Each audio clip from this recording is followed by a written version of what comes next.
Okay, Hemanth, thank you very much for joining me today. It's great having you guys here, sit with a cigar, have a chat. And I'm actually going to start, Rocky. There are all kinds of stories. We've all read the history. But I want to know where the legend comes from. What's the actual Rocky Patel story? What made you decide to start making cigars? So the story goes, I was living in Los Angeles. I was an attorney there practicing law. I went to law school there. And then I was at the Grand Havana Room, spending time there smoking cigars. I was working in the entertainment industry with a lot of different celebrities. We were always on the set, waiting for lighting, sound, makeup, 2-3 hours to kill. They started smoking cigars, so I started smoking cigars. And then the private cigar lounge opened up in the Beverly Hills called Grand Havana Room right next to my office. And we'd go there after work, became one of the initial founding members.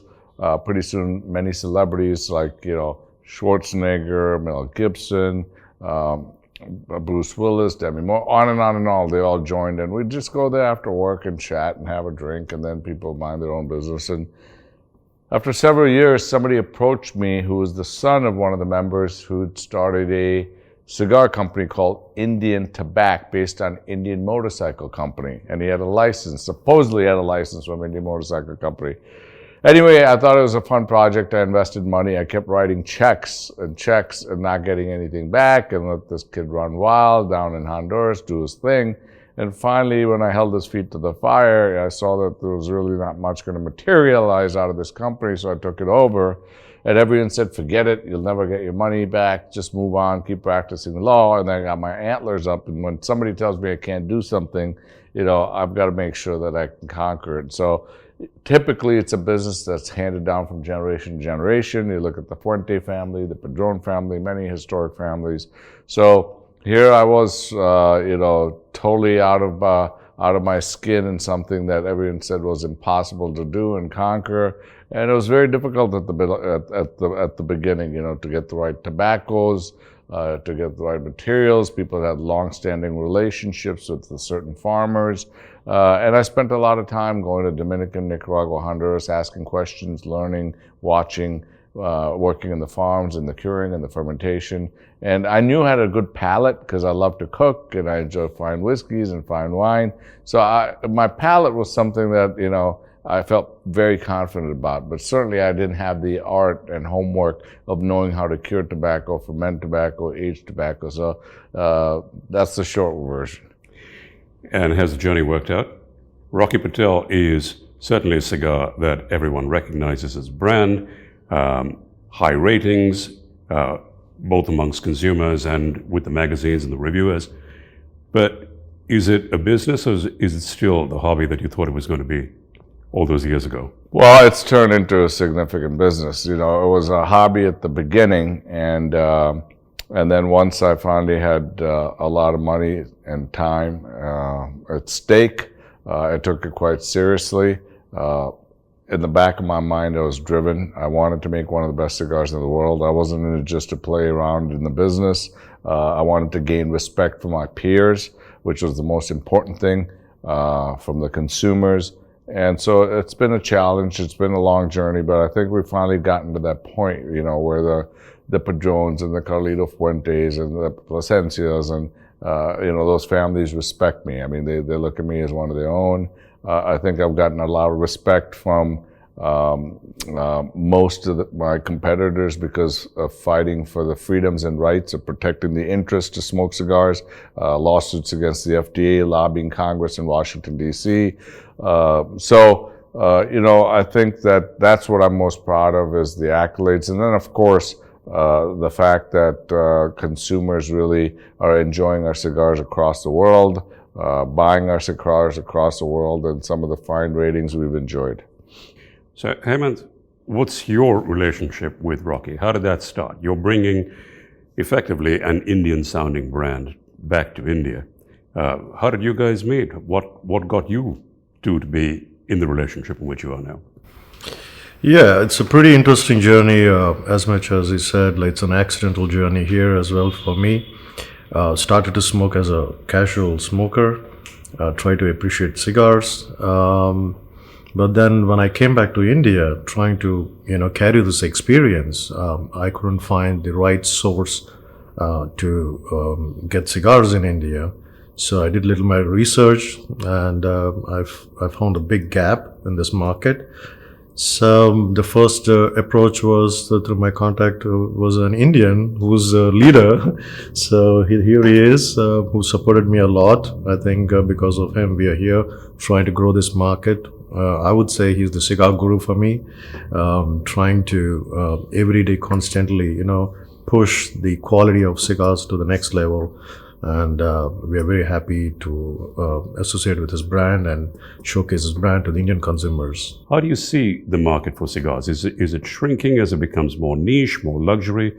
Or are we seeing younger consumers coming in saying, you know what, a cigar is not what my grandfather smoked. It's something I'd like to do too. The industry is growing, but what we've seen, I would say over the last 5 years, the new younger generation really enjoys premium cigars. They like craft beers, they like bourbons, they like whiskeys.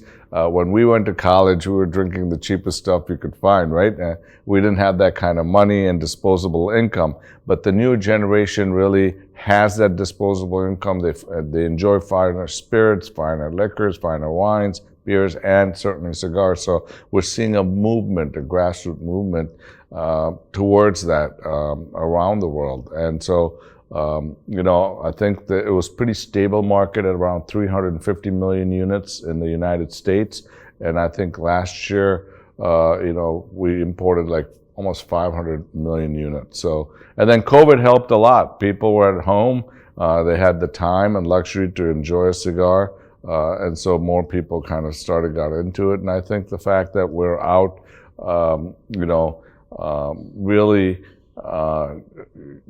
giving the tools and spending time with our consumers about the different blends and about the different flavor profiles and about the quality and the effort it takes to make this, artisan product. So all of that education that is being spread, that helps a lot. What about here, Hemanth? Are we seeing that discerning consumer, or is it still, let me come in at the cheapest price point because I haven't smoked a cigar before, let me try one? Initially, if somebody wants to try, they always want to see which is light on their pocket, to get the habitual of experiencing a cigar. But I think eventually they graduate, they want to try some new things in life and upgrading their palate experience. And that's where the big brands like Rocky is very important for this market, for consumers to experience new blends. Now, one of the things that we're finding, and I know whiskeys, and increasingly you're changing the flavor profile to meet that new younger consumer. Are you finding having to do that with cigars as well? Different sizes, different blends, different flavor profiles to attract a new consumer generation? So, when I start to make a blend or decide that I want to launch a particular brand, we don't really target audiences, and we don't say, okay, how do we really go after the younger generation? What do we do? I really work on trying to find unique tobaccos that deliver a character that is different. The taste is different. It's rich, it's complex, it's balanced, or it's creamy, it's mild. So we're always trying to be edgy and try to find something that's not conquered in the marketplace. So sometimes I'll make 140, 150 different blends, come down to 3, and then I'll play around with those 3 for 2 years. I'll play around with the primings on the filler, I'll play around with the binder, the wrapper. Sometimes it gets worse, sometimes it gets better. And then when you initially smoke the cigar, it tastes a certain way, then it changes after 3 months. So that my biggest joy is blending. I love blending cigars. That's the most fun, being down at the factories and working with all the different tobaccos. And, for example, the cigar I'm smoking now, the 60, that cigar was aged for 2 years in a humidor in Esteli. We had to build a separate building just to store these for 2 years before we released them on the marketplace. And, and I think it was noticed. I mean, it got, like Hemanth said, the number 2 cigar in the world from Cigar Aficionado. Last year on our Grand Reserve, we got the number 1 cigar from European Cigar Journal. So we've been getting the accolades. And so, now I'm at a point in my life where I want to create landmark cigars and take the time. I mean, nobody wants to sit 8 cigars for 2 years. That's a lot of money in inventory to hold. But we're at that point as a company where we're capable of making landmark projects, and that's what's fun for me now. $80 cigars, $100 cigars, and people are actually buying them. But at some point in time, that bubble's got to burst, right? Absolutely. It's been interesting. One of the things I've noticed, especially my travels to Europe, people want expensive cigars. I was shocked. When we released the white label in the U.S., that released for around $20 to $22 a cigar. And I was a little nervous because most of my cigars sell around $12, $12.50 a cigar.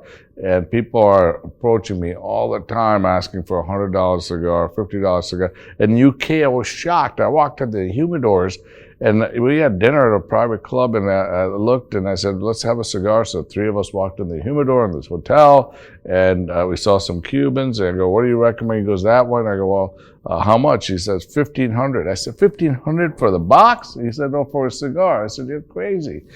So people are paying crazy amounts for cigars.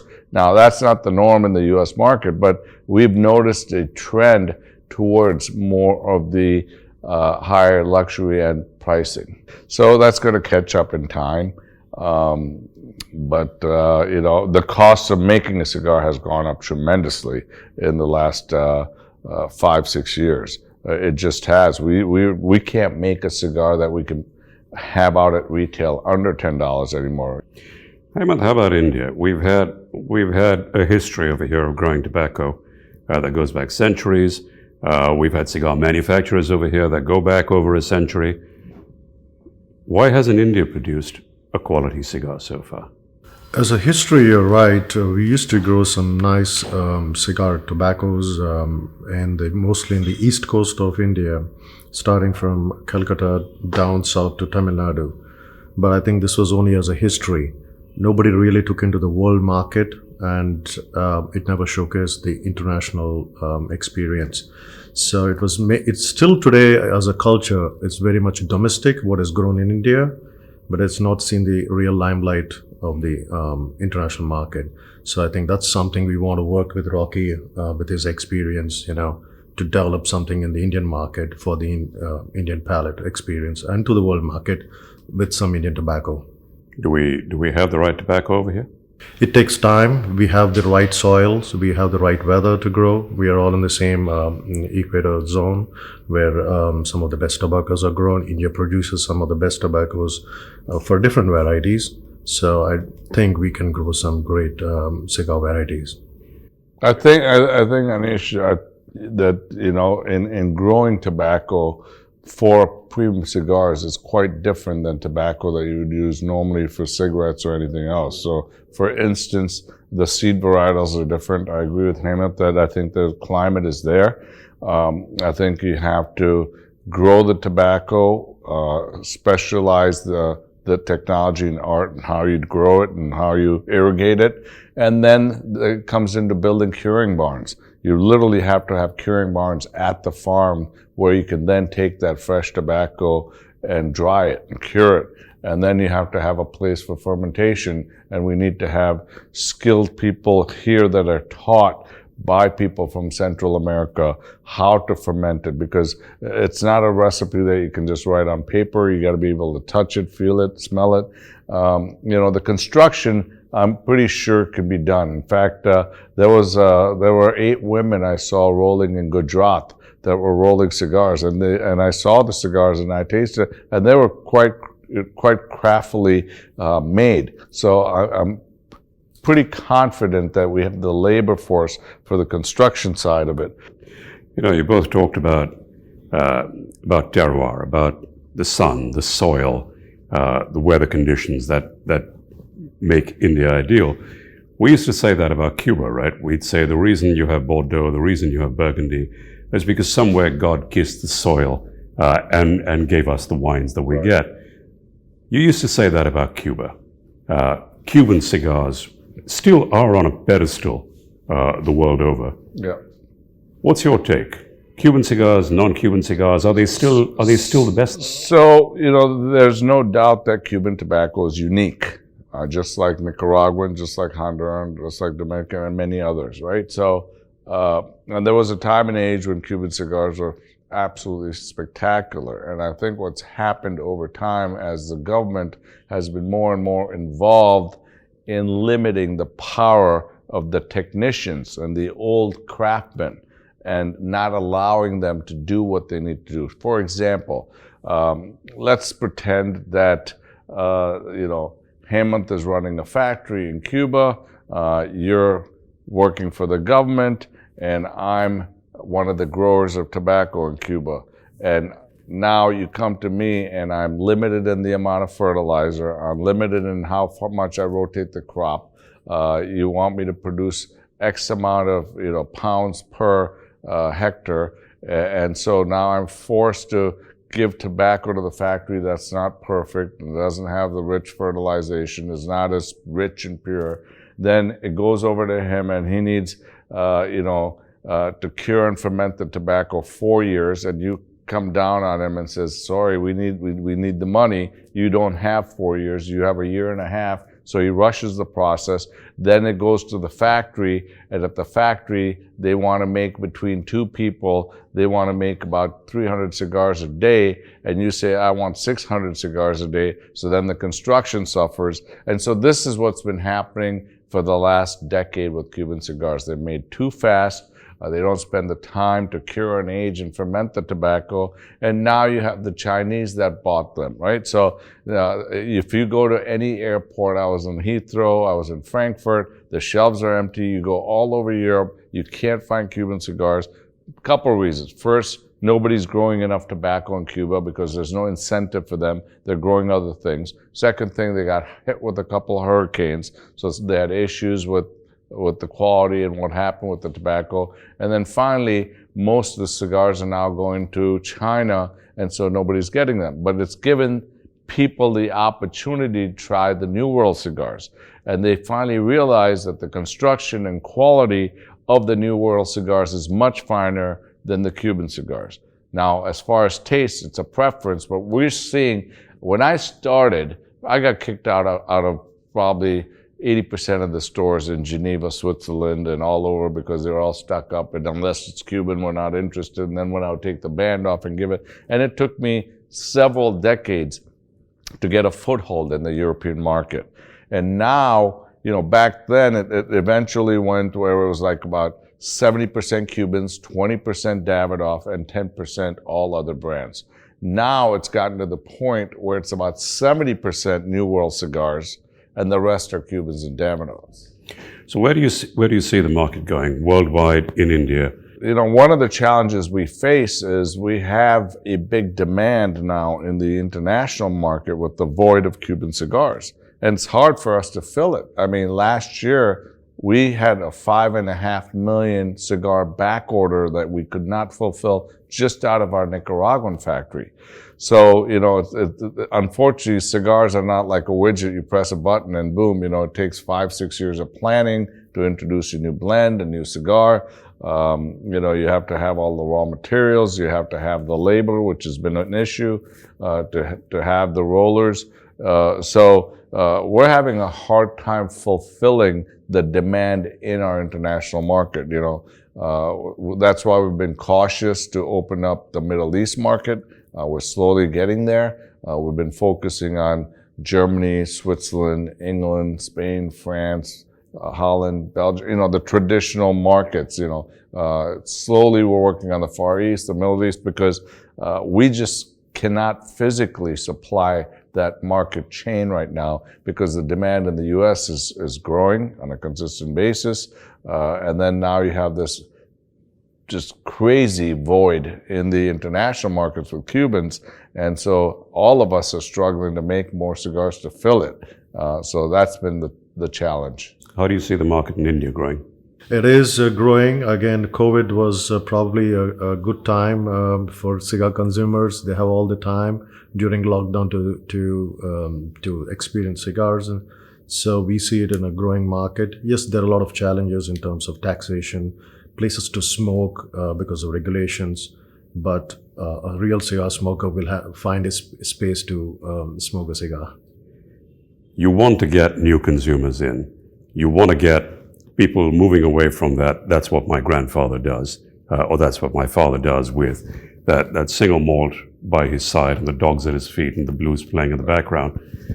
How do you get the kid who wants the hip hop and wants the trance and wants to be cool?